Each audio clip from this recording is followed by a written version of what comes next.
A'udzubillahi minasyaitonirrajim. Bismillahirrahmanirrahim. Alhamdulillahirabbil alamin wassalatu wassalamu ala Rasulillah wa ala alihi wa sahbihi ajma'in. Bersyukur kepada Allah Subhanahu wa taala, salawat dan salam kepada baginda Nabi sallallahu alaihi wasallam. Alhamdulillah, bersyukur kita kepada Allah Subhanahu wa taala, hari ini kita dapat bersama-sama lagi dalam sesi tadabbur harian. Alhamdulillah, hari ini 23 hari bulan Syawal tahun 1445 Hijriah, bersamaan dengan 5 hari bulan Jun tahun 2021. Jadi hari ini kita akan bersama-sama insya-Allah di muka surat yang ke-51 insya-Allah, iaitu kita akan sama-sama mentadabbur ayat 10 sehingga ayat yang ke-15 daripada surah Al-Imran. Hari ini hari Sabtu. Jadi moga-moga Allah Subhanahu wa taala akan sentiasa menjadikan Quran ini panduan hidup kita. Dan saya sekali lagi mengingatkan kepada sahabat-sahabat semua supaya sesiapa yang mempunyai kelapangan moga-moga dapat membuka mushaf pada pagi ini untuk kita sama-sama melihat apakah ayat-ayat yang Allah Subhanahu wa taala akan ceritakan kepada kita supaya kita boleh lihat dengan mata kita insya-Allah. Apakah ini ayatnya insya-Allah kan. Jadi perkataan-perkataan kita akan cuba huraikan sedikit dalam tafsir ringkas kita dan juga dalam tadabbur ringkas ini insya-Allah. Kita baca insya-Allah ayat surah Al-Imran ayat 10 sehingga ayat yang ke-15. A'udzubillahi minasyaitonirrajim. Bismillahirrahmanirrahim. Innal ladzina kafaru lan tughniya anhum amwaluhum wala auladuhum minallahi syai'a wa ulaika hum waqudun nar. Shadaqallahul azim. Jadi ayat yang saya bacakan tadi adalah ayat yang ke-10 daripada surah Al-Imran. Apakah yang akan diceritakan, yang akan kita dapati, kita akan dapat lihat daripada muka surat ini. Muka surat ini Allah Subhanahu wa taala akan menceritakan yang pertama sekali dalam ayat yang ke-10. Kita akan lihat bahawa yang pertama Allah Subhanahu wa taala menyebutkan sesungguhnya orang-orang yang kafir lan tughniya. Lan situ lan situ. Jadi dalam bahasa Arab kita ada ada berapa la, minta maaf ada berapa la. Ada la, ada lan, ada lam. Dia ada dengan mimnya, dengan nunnya, dengan tak ada tak ada apa ni? Tak ada huruf ada huruf alif saja yang matinya adalah. Jadi maknanya ialah tidak. Kalau lam maknanya tidak pernah. Kalau lan maknanya tidak akan selama-lamanya. Yang kita baca sekarang, yang kita lihat sekarang ialah lan, iaitu apa? Iaitu tidak akan selama-lamanya. Jadi Allah Subhanahu wa taala sebut sini sesungguhnya orang-orang yang kafir lan, itu lan. Jadi makna tidak apa? Tughniya. Tughniya sini adalah maknanya dalam tafsir kata, dalam tafsir Arab dia kata lan tughniya, maksudnya ialah lan tadfa, maknanya tidak dapat menolak. Apa yang tak dapat menolak? Orang-orang kafir tidak akan dapat menolak daripada mereka. Maknanya apa yang tak dapat menolak mereka ni? Iaitu amwaluhum, harta mereka. Jadi Allah Subhanahu wa taala sebut sini maknanya kalau orang Islam pun sama juga iaitu Tapi Allah Subhanahu wa taala sebut kat sini kerana orang kafir lah yang jelas Yang jelas bahawa Allah Subhanahu wa taala akan menyeksa mereka, akan memberikan balasan kepada mereka. Yang jelasnya orang kafir. Jadi Allah Subhanahu wa taala kemungkinan Allah Taala sebut sini orang kafir itu mempunyai kekayaan, ada juga orang kafir yang miskin Tapi kadang-kadang orang yang kaya dia akan memikirkan bahawa harta mereka itu akan dapat menolak mereka daripada apa? Minallah. Minallah sini ialah min azabillah.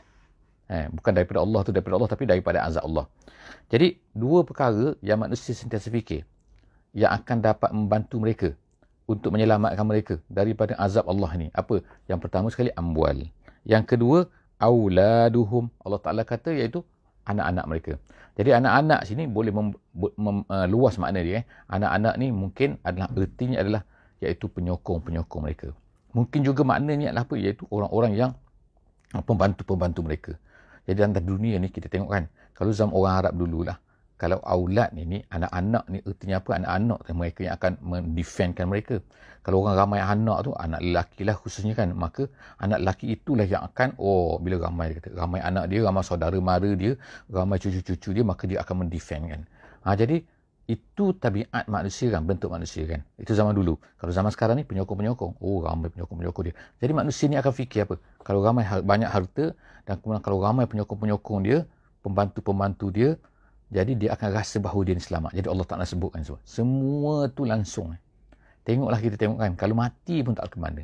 Kan kalau seorang tu kalau walaupun kaya bagaimanapun, walaupun ramai penyokong macam mana pun, kalau dia Allah Ta'ala kata mati, tak ada siapa yang boleh menyelamatkan dia. Doktor macam mana hebat pun, takkan ada yang boleh menyelamatkan dia. Jadi Allah Ta'ala sebut sini, jaga-jaga. Orang kafir, jaga-jaga kan. Jangan kamu ingat bila kamu ni banyak harta, bila kamu ni ramai penyokong-penyokong, ramai anak-anak, maka itu akan dapat menolak, perkara itu dapat menolak azab Allah Subhanahu Wa Ta'ala. Tak ada guna satu sen pun kan. Allah Ta'ala kata syai'ah. Syai'ah ni kalau kita kata zaman moden ni, satu sen pun. Satu sen sedikit pun kan. Langsung tak ada kan. Jadi Allah Ta'ala kata wa ulaika hum waqudun nar. Bahkan dahsyat lagi Allah Ta'ala kata mereka ini akan menjadi waqud. Waqud dia ada wukud, dia ada waqud, dia ada. Jadi waqud ni artinya apa? Iaitu satu benda yang dibakar dengannya. Iaitu bukan sekadar mereka itu dibakar, tapi mereka itu akan menjadi bahan bakar. Nak menunjukkan dahsyatnya kan. Azab yang akan dikenakan oleh Allah Subhanahu Wa Ta'ala kepada orang kafir ini dan langsung tak akan dapat menolak harta mereka dan tu. Jadi oleh kerana tu manusia ni atas dunia ni kalau sibuk cari harta sahaja, bukan kerana Allah Subhanahu Wa Ta'ala, sibuk mencari penyokong sahaja, bukan kerana Allah Ta'ala, perkara tu langsung tak akan dapat mendefendkan mereka daripada azab Allah Subhanahu Wa Ta'ala. Jadi sepatutnya kita ni apa?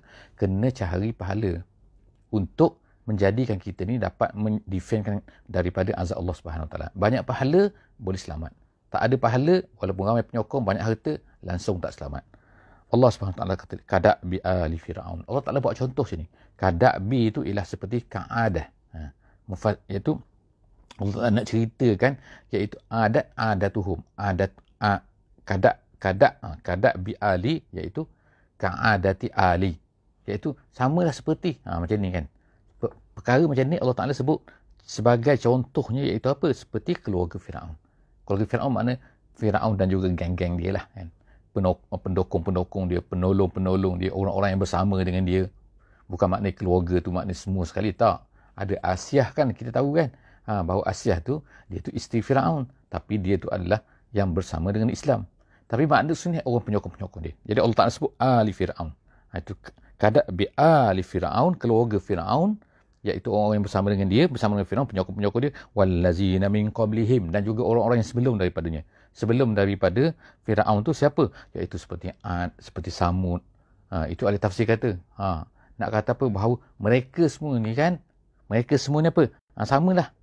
Iaitu apa? Kazzabu bi ayatina. Allah Ta'ala sebut kan. Kazzabu. Allah Ta'ala sebut benda ni kan. Iaitu Allah Ta'ala turun kepada Nabi Muhammad SAW, kepada kita juga kan. Untuk nak cerita kepada kita juga kan. Bahawa apa? Bahawa sekarang ni kalau kita dah cerita Islam kepada orang-orang ni, tapi mereka kafir juga kan. Mereka tak nak terima juga. Tapi syarat tu, ingat syarat tu ialah kita cerita Islam kepada mereka. Maknanya dakwah dah disampaikan. Ini tanggungjawab kita sekarang ni kan.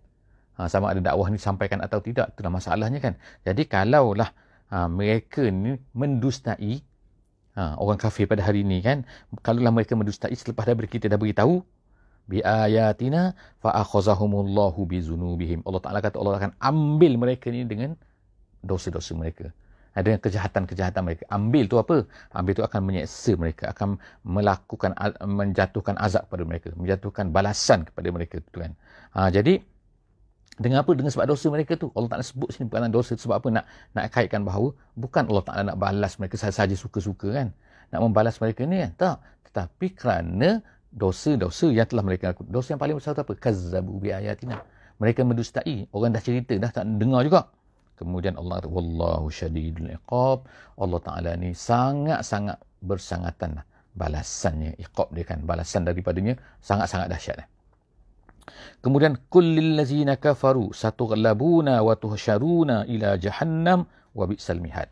Ayat ini diturunkan oleh Allah Subhanahu Wa Ta'ala ketika orang Islam balik daripada perang Badar. Dalam peperangan Badar ni dahsyat iaitu kita kata apa kan? Dahsyat apa? Dari segi pertimbangan bilangannya memang tak balance. Orang Islam 313, orang kafir 1000. Jadi bila mereka balik, dah tiba-tiba mereka menang dengan orang Islam. Kalau kita kira masa itulah kan apa ni, kita akan cerita dalam ayat selepas daripada ni, kalau ikutnya macam dari segi balance tak balance, tapi tiba-tiba menang. Jadi bila mereka menang, mereka sangat gembira. Orang Islam kan, mereka rasa betul-betul pertolongan daripada Allah Subhanahu Wa Taala diturunkan kepada mereka.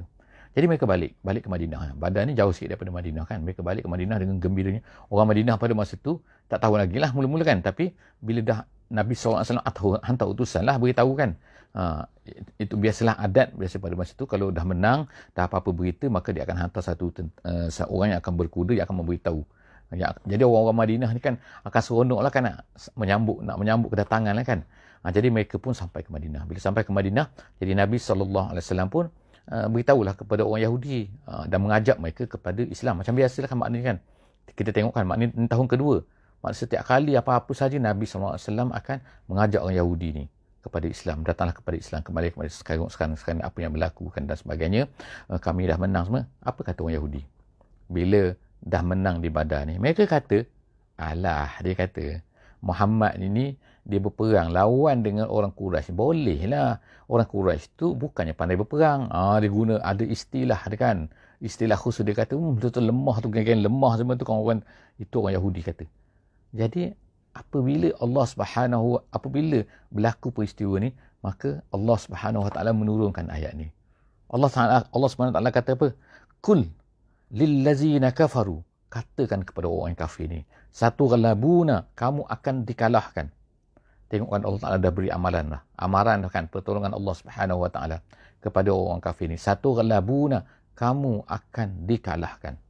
Kemudian watuh syaruna, dan kemudian selepas tu bukan dikalahkan maknanya orang Yahudi kan jaga-jaga. Jadi selepas daripada tu kita tengok kan orang Yahudi sedikit demi sedikit kan, ada yang ditawan, ada yang dibunuh, ada yang dihalau daripada Madinah, ada macam-macam kan. Semua tu adalah kerana perbuatan-perbuatan mereka. Jadi Allah Ta'ala dah bagi amaran dah. Satu galabuna. Kemudian watuh syaruna. Bukan sekadar mereka dikalahkan di atas dunia. Tapi lepas daripada itu, di hari akhirat mereka akan tuhsyaruna. Mereka akan dikumpulkan ila jahannam. Bukan dikumpulkan kepada jahannam saja, dan dimasukkan ke dalam jahannam tu. Watuh syaruna watudkhaluna ila jahannam. Kata ahli tafsir. Kemudian, wabi'sal mihad. Dan itu adalah seburuk-buruk tempat mihad. Mihad tu maknanya dalam bahasa Arab artinya firash. Iaitu kalau asalnya makna ialah tu. Yang tempat yang budak-budak tu tidur tu kan. Tempat buaian budak tu kan yang cantik kita buat tu kan biasa kan. Itu. Jadi budak bila masuk dalam tu dah tak keluar lah kan. Tak boleh keluar sebab dengan ada pagarnya apa semua kan. Jadi budak-budak diletakkan tu. Dia tidur dalam tu. Dia boleh melompat keluar, tak boleh melompat keluar. Jadi macam itulah Allah Ta'ala sebut menggunakan mihad. Tempat tidur, tempat rehat. Kalau ikut asalnya kan. Tapi ini bukan tempat rehat kan. Jahannam. Tempat rehat apa kan. Jadi Allah Ta'ala sebut. Allah Ta'ala kata, ila jahannam wa bi'sal mihad. Itulah seburuk-buruk tempat yang disediakan untuk menjadi tempat rehat lah. Konon-konon rehat kepada mereka ni. Seterusnya Allah Ta'ala kata, qad kana lakum ayatun fi fi'ataini. Allah Ta'ala sekarang sebutkan. Tadi kita kata, Allah Ta'ala starting kan dengan cerita pasal orang kafir Yahudi ni yang kata bahawa orang Mekah tu tak adalah orang lemah-lemah itu. Bolehlah kalah, cuba lawan kita. Dia kata orang Mekah ni mana pandai berperang. Jadi Allah Ta'ala sebutkan sekarang apakah dia kan pertolongan Allah Subhanahu Wa Taala dalam peperangan Badar tu. Allah Ta'ala kata, qad kana lakum ayah. Sesungguhnya bagi kamu ada tanda. Ayah tu makna ibrah maksudnya. Tanda situ maksudnya ibrah, iaitu pengajaran. Pengajaran apa? Fi fi'atainil taqata. Semasa apa? Fi'atai ni maknanya dua grup iltaqata, bertemu. Iaitu apa? Di Badar lah. Kat sini kan. Iaitu sebab ayat ni turun selepas daripada Badar kan. Jadi orang Islam pun faham lah kan. Oh, dua kumpulan bertemu. Orang Mekah bertemu dengan tentera daripada Madinah. Jadi Allah Ta'ala kata, fi'atun tuqatilu fi sabilillah. Satu kumpulan tu berperang kerana fi sabilillah, kerana Allah Subhanahu Wa Taala. Siapa? Orang-orang mukmin. Nabi SAW dengan para sahabatnya, inilah yang dimaksudkan dengan Allah Subhanahu Wa Taala. Fi'atun tuqatilu fi sabilillah. Satu kumpulan yang berperang kerana Allah Subhanahu Wa Taala. Bilangan mereka berapa? Jadi dalam sirah Nabi SAW diceritakan bahawa bilangan mereka pada masa itu hanyalah 313 ataupun sedikit lah. Ada yang kata 314, ada yang kata itu ada sedikit lah. Tapi maknanya bilangan mereka sekadar tu saja. Kemudian lagi apa? Kuda ada berapa ekor mereka ni? 2 ekor saja. Kenapa lagi? Perisai ada banyak mana? Ada 6 saja perisai. 6, bayangkan 6 perisai saja. Tentera ada 300. Kemudian perisai ada 6 je untuk pertahan diri. Kemudian pedang ada berapa? Pedang ada 8. 8 saja pedang. Habis tu yang lain ni bawa apa? Ada yang bawa pisaunya, ada yang bawa pelepah kurmanya. Sebab apa kan?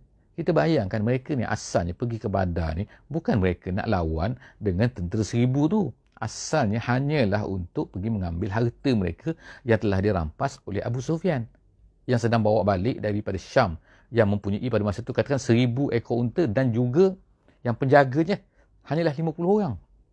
Jadi kalaulah 50 orang, betapa mudahnya mereka nak ambil kan harta tu.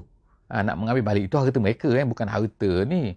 Harta tu harta mereka yang dirampas oleh Abu Sufyan apabila mereka berhijrah meninggalkan Madinah, meninggalkan Mekah. Jadi harta tu diambil Abu Sufyan buat bisnes pula. Jadi tiba-tiba bukan bertemu dengan kafilah Abu Sufyan, harta-harta yang banyak, tapi berjumpa dengan tentera yang diketuai oleh Abu Jahal yang daripada Mekah ni dengan harta cukupnya, dengan makan satu harinya unta. Unta ada berapa ekor pada masa tu? Unta kebanyakan tu adalah berjalan kaki. Nak diceritakan pada masa tu. Jadi maknanya tentera yang kalau kita kata dari segi balance memang tak balance lah kan, tak standing dengan apa yang orang kafir. Tapi tiba-tiba Allah Ta'ala beri kemenangan. Jadi fi'atun tuqatilu fi sabilillah, satu kumpulan yang berperang kerana Allah Subhanahu wa Ta'ala. Wa ukhra kafirah, Allah Ta'ala kata. Dan satu kumpulan lagi tu iaitu tentera yang 1000 tu kafirah, mereka tu kafir. Kemudian apa jadi? Yarawnahum mislaihim. Tapi walaupun mereka tu 313, yarawnahum, orang kafir ni melihat mereka, melihat tentera Islam ni seolah-olah apa? Berganda-ganda. Ini bukan nampak makna satu orang saja nampak atau perasan saja, tak bukan perasan. Allah Ta'ala sebut ni kan ra'yal ain. Ra'yal ain tu memang nampak betul-betul. Ramai berganda-ganda. Jadi bila Allah Ta'ala tunjukkan macam ni kan, sebenarnya mereka ni sikit kan, tapi Allah Ta'ala tunjuk ra'yal ain, nampak macam betul-betul nampak. Semua orang nampak ramai. Bila ramai apa perasaan? Mereka dah start lemah dah. Perasaan dalam diri tu maknanya dah lemah kan. Betul kan? Psikologi ni kan. Jadi itu adalah pertolongan Allah Subhanahu wa Ta'ala. Wallahu yu'ayyidu binasrihi man yasha. Allah Ta'ala boleh tolong siapa saja. Allah Ta'ala boleh bantu siapa saja. Allah Ta'ala boleh beri kemenangan kepada siapa saja. Yu'ayyid maknanya yuqawwi, maknanya mengukuhkan, binasrihi dengan pertolongannya, dengan bantuannya, mayyasha, siapa-siapa yang dikehendakinya. Inna fi zalika la'ibratan liulil absar. Semua tu menjadi ibrah. Kita sebutkan tadi juga ayah di sini kata ibrah kepada orang-orang yang mempunyai fikiran. Takkan tak boleh fikir. Orang mempunyai pandangan kan, takkan tak boleh berfikirlah sikit. Absar ni dia maknanya adalah absar ni pandangan mata, pandangan hati. Takkan tak boleh berfikir, tak boleh nampak perkara-perkara tu. Jadi kita pun pada hari ini kan, sepatutnya kita nampak lah. Sebab itulah penting kita mempelajari sirah kerana kita tak hidup di zaman tersebut. Tapi kita boleh belajar sirah. Alhamdulillah, ulama-ulama sirah telah meninggalkan kepada kita kan banyak kan. Hadis-hadis tentang sirah banyak kan.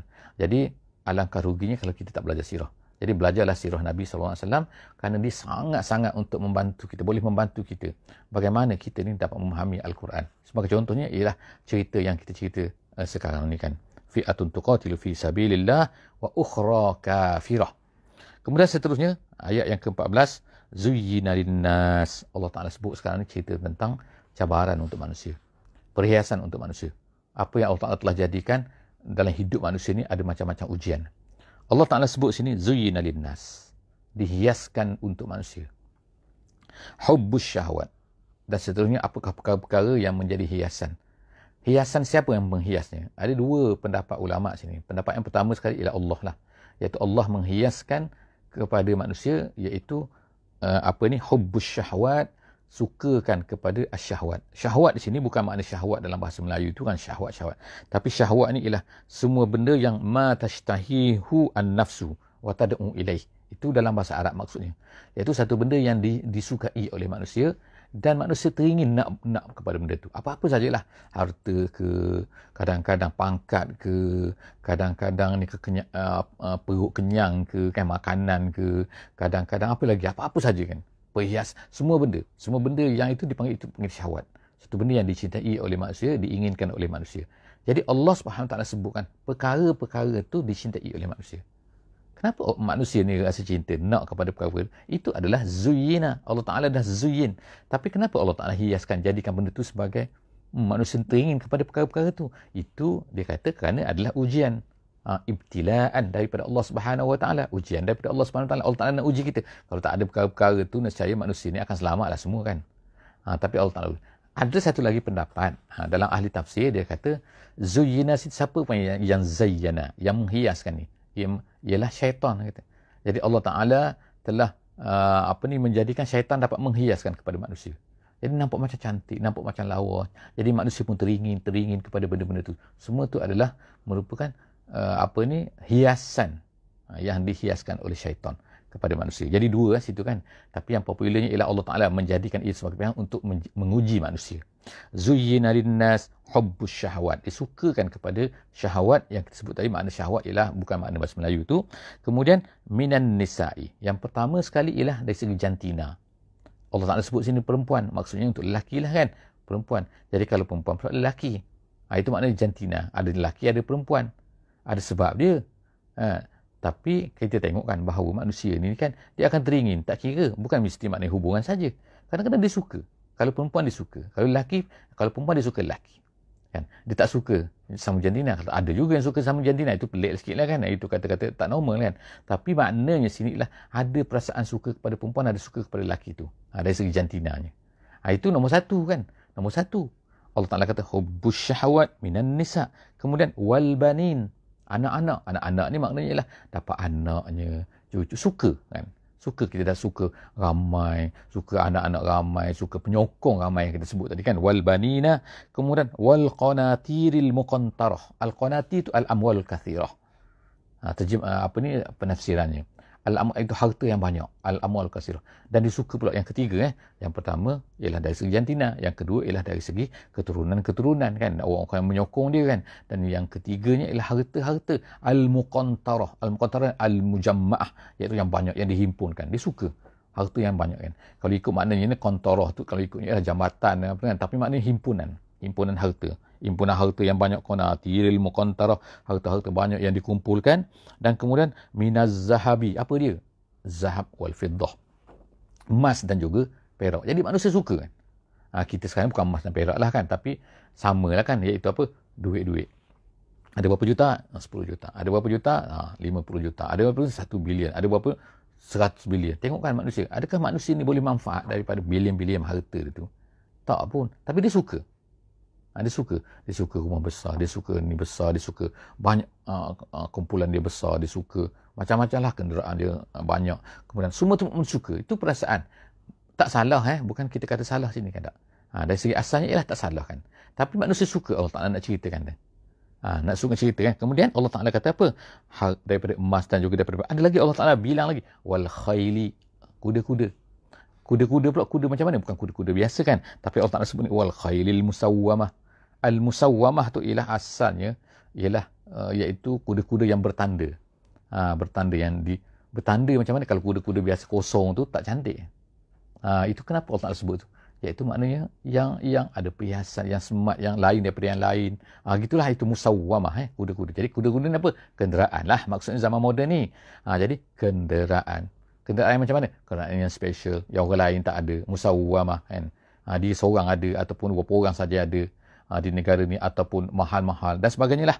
Wal khailil musawwamah wal an'ami. Wal an'am tu makna binatang ternak. Untanya.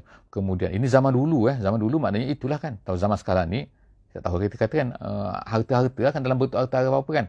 Dalam harta tanah ke, properti dia banyak ke, bangunan dia banyak ke, ni dia punya kan. Contohnya ini kapal terbang jet ni, dia punya. Contohnya wal an'ami wal harsti. Harsti itu ialah tanah ladang. Ni tanah ni dia ada. Ni tanah ni, kebun ni ada banyak. Itu sebagai contoh kan. Zalika. Kemudian Allah Ta'ala sebut kan. Last sekali apa Allah Ta'ala sebut kan. Zalika, semua tu kan. Dengan perempuannya, dengan hartanya, dengan tanamannya, dengan semua tu adalah zalika mata'ul hayatid dunya. Allah Ta'ala kata. Kena faham sikit kita bahawa semua tu adalah mata'ul hayatid dunya. Itu adalah keseronokan saja. Keseronokan hidup dunia. Maknanya dari segi nilai di sisi Allah SWT tidak ada. kalau tidak digunakan untuk fisabilillah, untuk jalan Allah Subhanahu Wa Taala, kerana Allah Subhanahu Wa Taala dimanfaatkan benda-benda tadi itu untuk Allah Subhanahu Wa Taala, maka tak ada satu sen pun pahala untuk dia kan.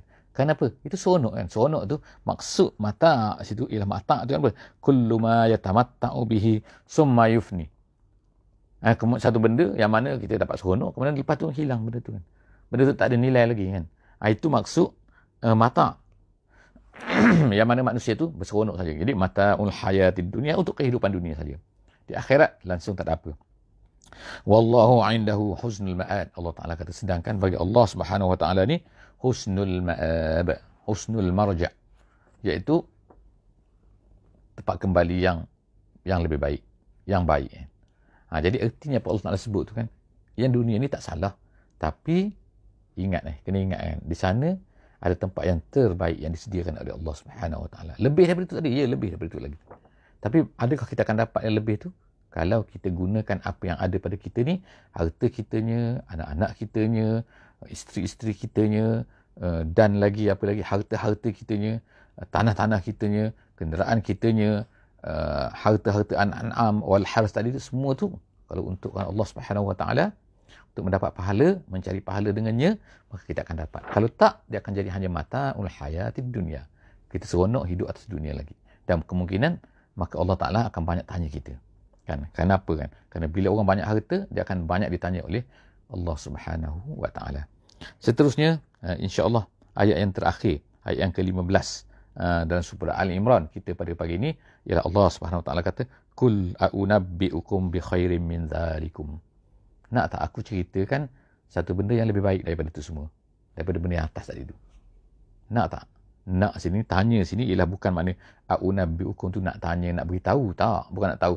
Aku nak cerita, nak tak nak. Tapi ini nama dia, ulama bahasa kata istifham takrir nama dia. Istifham takrir dalam bahasa Arab, iaitu pertanyaan, tapi bukan pertanyaan nak tahu, tapi pertanyaan nak beritahu. Ini sebenarnya, ini hakikat dia. Hakikat ni apa? Iaitu apa? Allah Ta'ala kata, ini yang lebih baik daripada semua tu. Apa dia? Iaitu lillazina taqaw inda rabbihim. Lillazina taqaw, bagi orang-orang yang apa taqaw tu? Ittaqaw situ ialah orang-orang yang takut kepada syirik. Kata tafsir jalan lain. Dia kata orang-orang yang takut kepada syirik, lillazina taqaw, ittaqaw asyirka. Siapa yang takut kepada syirik, maknanya dia rasa syirik satu benda yang dia tak nak sangat kan. Langsung maknanya dia sangat-sangat mengelakkan diri dia kan, menjauhkan diri daripada syirik ni kan. Jadi orang-orang macam tu, inda rabbihim, di sisi Tuhan mereka, jannatun, dia akan dapat syurga-syurga, tajri min tahtihal anhar, yang mengalir di bawahnya sungai-sungai, khalidina fiha. Tengok tu kan, nikmat yang banyak, hebat, indah, kemudian tu khalidina fiha wa azwajum mutahharah. Tu satu. Kemudian lepas tu dia dapat apa dia? Teman-teman, azwajun, isteri-isteri, pasangan-pasangan mutahharah, yang suci. Yang suci apa? Kalau atas dunia ni kan, walaupun cantik bagaimanapun, kalau isteri, kalau perempuan kan, tetap juga dia ada perkara-perkara yang kotor kan. Contohlah kita kata kan, yang disebutkan oleh ulama sini, seperti ada haid. Tetap juga kan. Tapi dalam syurga ni, dia mutahharah. Dia suci. Tak ada benda-benda yang kotor, tak ada. Semua tak ada. Benda-benda semua. Kemudian waridwanun. Yang penting lagi ialah ridwanun. Ridwan ni, apa beza dengan ridha? Ridwan, beza dengan ridha apa? Ridwan, dia boleh baca dua sini. Satu ridwan, satu rudwan. Rudwan dengan ra tu pada depan. Rudwan. Dia boleh baca ridwan, rudwan. Tapi kita jangan bacalah macam tu kan. Nanti orang pelik pula kata apa ni kan. Tapi dari segi qiraatnya dari dua situ. Ridwan, rudwan. Jadi Allah SWT kata mutahharah, kemudian waridwanun minallah. Ridwan tu artinya ialah ridwan katsir, iaitu keredaan yang banyak. Bukan redha sikit-sikit. Ridwan tu banyak keredaan. Kita dapat keredaan yang banyak daripada Allah Subhanahu Wa Taala, minallah, wallahu basirum bil ibad. Dan Allah Subhanahu Wa Taala sangat-sangat basir. Basir ni makna alim. Alim bil ibad, sangat-sangat tahu apa yang dilakukan oleh hamba, apa yang dibuat oleh hamba, apa yang ada dalam hati hamba, semua tu Allah Subhanahu Wa Taala tahu. Basirun bil ibad. Jadi alhamdulillah, setakat itulah saja tadabbur kita pada pagi ini. tafsir ringkas kita pada pagi ini. Moga-moga Allah Subhanahu Wa Taala akan jumpakan lagi kita insya-Allah di hari Isnin akan datang insya-Allah di muka surat yang ke-52 daripada ayat yang ke-16 surah Al-Imran insya-Allah. Jumpa lagi. Aku ulu qauli hadza wa astaghfirullahal azim li wa lakum. Jangan lupa insya-Allah untuk share, untuk like, untuk komen insya-Allah kan, dan untuk yang penting untuk sebarkan sebarkan kepada semua sahabat-sahabat yang lain yang tidak melihat ni, masukkan ke dalam Facebook you all semua, masukkan ke dalam Telegram, masukkan ke dalam WhatsApp semua kan, link kita ni insya-Allah moga-moga kita akan dapat pahala apabila ada orang tengok kan, orang tengok, orang tekan, insya-Allah kita akan dapat pahala free kan. Mudah saja. Wallahu a'lam bissawab. Aku qouli hadza astaghfirullahal azim li wa lakum. Alhamdulillah. Bismillahirrahmanirrahim. Wal 'asri innal insana lafi khusr illa allazina amanu wa 'amilus solihat wa tawasaw bil haqqi wa tawasaw bis sabri.